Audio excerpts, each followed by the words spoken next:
માળિયાટીનામાં પોષણ ઉત્સવની ઉજવણી કરાઈ। બાળકો, કિશોરીઓ તેમજ સગર્ભા ધાત્રી માતાનું પોષણ થાય અને આરોગ્ય સ્તર સુધરે અને રોજિંદા આહારમાં પૌષ્ટિક ખાદ્યોનો ઉપયોગ થાય તે માટે મિલેટ્સના પ્રચાર પ્રસાર અર્થે મહિલા અને બાળ વિકાસ વિભાગ દ્વારા પોષણ ઉત્સવ 2024-25 અંતર્ગત કાર્યક્રમ યોજાયો હતો।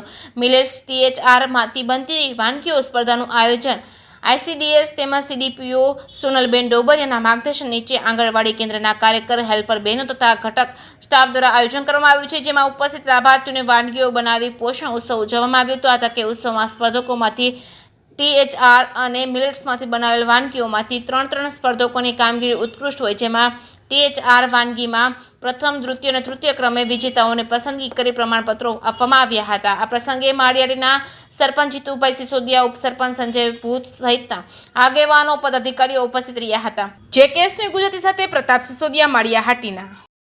સોનલ ડોબરિયા, CDPO માળિયાહાટીના।